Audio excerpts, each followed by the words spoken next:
Hi friends, నమస్తే అందరికీ.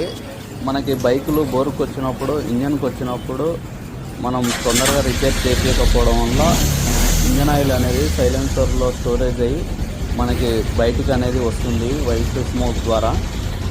Next time మనం ఇంజన్ చేయించినప్పుడు సైలెన్సర్ క్లీన్ చేయకపోతే దానివల్ల మైలేజ్ పికప్ కూడా కొంచెం పెరగకపోవచ్చు.